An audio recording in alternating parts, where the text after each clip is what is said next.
Dans les méandres de la musique, je vois les regards, je vois encore des choses. Les conditions ici, il faut remercier le cinéma. C'est un très beau cinéma, c'est exceptionnel. Ne lâchez pas ce cinéma qui a besoin que les gens viennent. Parce que le cinéma, les conditions, c'est exceptionnel. C'est exceptionnel. Vraiment, hein. On a un écran et un son époustouflant, quoi. Donc, on est bien assis, tout est cumulé. Tout est pour cumulé. passer un bon moment. Absolument, absolument. Et le film en même temps. Et le film en même temps. J'ai découvert sur le jazz, sur le flamenco, jamais j'aurais pensé. Moi, j'ai découvert Bah, figurez-vous. avec Johanna. Figurez-vous, Ah, ouais. Quelle, Ah oui, oui, oui, non, mais c'est chouette. Hein. quelle bête de musicien. Hein. Ah oui. Oui. Ah bah. Mais surtout à cette époque-là, parce que c'était pas simple à cette époque-là de faire de la musique en plus. Et donc d'arriver à ce niveau-là, voilà. Ouais, absolument. Faire venir maintenant. Ah bah, il faut que ça marche un peu pour faire le troisième. C'est comme ça. Merci vraiment de tout cœur. Merci. C'est touchant quand même. C'est touchant. Alors Emilio Belmonte, bonjour. On est en direct depuis déjà un petit moment. Avec vous, vous êtes le réalisateur du documentaire Trans sur Jorge Pardo. Donc un fameux flamenquiste, alors pas flamencuche parce que ce n'est pas la même chose. Vous êtes l'auteur d'un précédent documentaire sur le flamenco qui s'appelle Impulso. Alors c'est quoi la différence entre les deux et en quoi vous allez plus avant en taillant votre pierre si je voulais mimer les francs-maçons? Oui, la trilogie était, bonjour, hein, la trilogie était pensée comme un film autour de la danse, un autre autour de la musique et le troisième autour du chant. Le premier, on a eu l'immense privilège de compter sur l'artiste et la danseuse Rocío Molina. Et là, avec Jorge Pardo, qui est quand même le père de la fusion entre le flamenco et le jazz, il y a eu évidemment une évolution dans notre regard. Le premier film était, même s'il s'est passé dans des décors très différents, pratiquement en huis clos. Rocío et sa troupe pour la création d'un spectacle. Et ça se passe à l'intérieur. Or, Jorge Pardo, c'est le contraire. Oui. On se balade dans les styles musicaux. Combien de pays Je ne sais plus, beaucoup de pays. Il y a l'Inde, il y a les États-Unis, il y a Paris qui est un pays à soi tout seul. Oui, il paraît. Mais pas en Autriche. si, il y a beaucoup de pays. Fatalement, Madrid, et l'Andalousie, Almeria. Il y a l'Andalousie aussi. Le petit village dont vous venez vous-même, comment s'appelle-t-il? Moi, je viens d'Almeria, il y a Mojácar et Almeria y compris. Donc le film de Jorge Pardo, c'est au contraire un film qui s'ouvre à beaucoup de styles, à beaucoup de musiciens. Nous avons aussi progressé dans ce qu'on appelle la mise en scène. Et dans Impulso, c'était un moment très particulier de création de Rocío Molina. On avait une toute petite fenêtre. Le film Impulso, qui a eu un énorme succès critique et de public, essaye de trouver la distance juste entre la caméra et le corps de Rocío. Avec Jorge, nous avons pu construire un scénario et rentrer dans la mise en scène pour évoquer les problèmes qu'on veut, quand on veut. C'est un film qui naît de la dialectique entre vous et Jorge Pardo.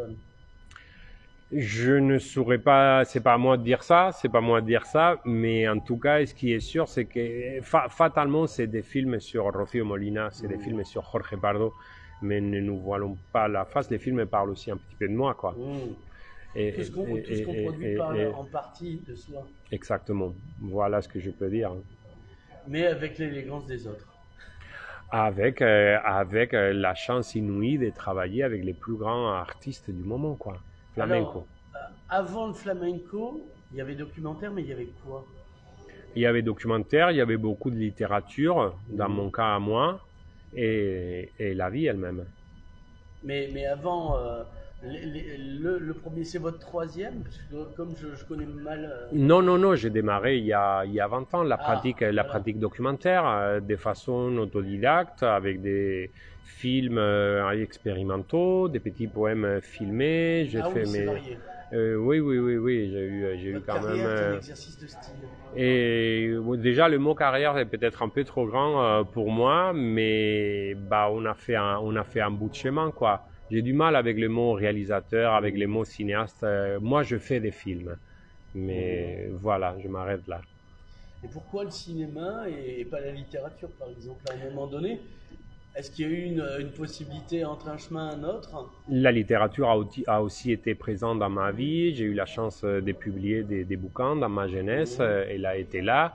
Et arrivant en France à l'âge de 23 ans, bah, je me suis retrouvé sur les chemins du cinéma. J'étais un enfant du cinéma. Je suis né à côté d'un cinéma en plein air. D'été, un très beau cinéma d'été en plein air.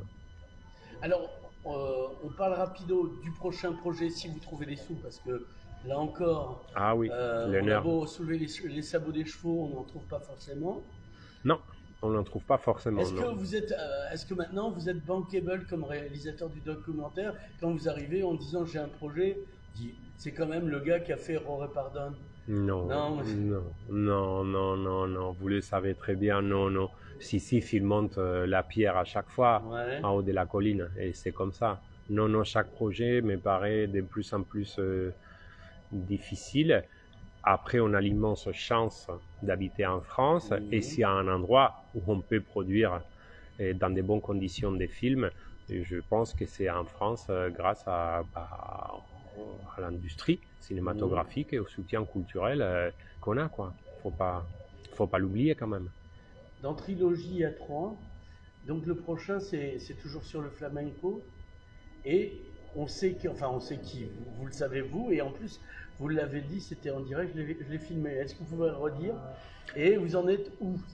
Est-ce que vous avez scénarisé, etc., etc.?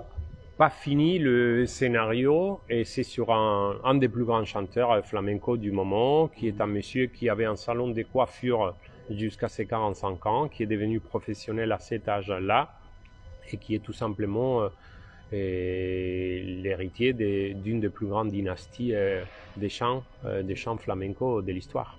Voilà ce que je peux vous dire. Émile, merci. Merci à vous. Merci à vous. Venez voir Trans, c'est un formidable documentaire qui sort quand en France? Le 14 septembre. Merci infiniment. Merci beaucoup. Chouette.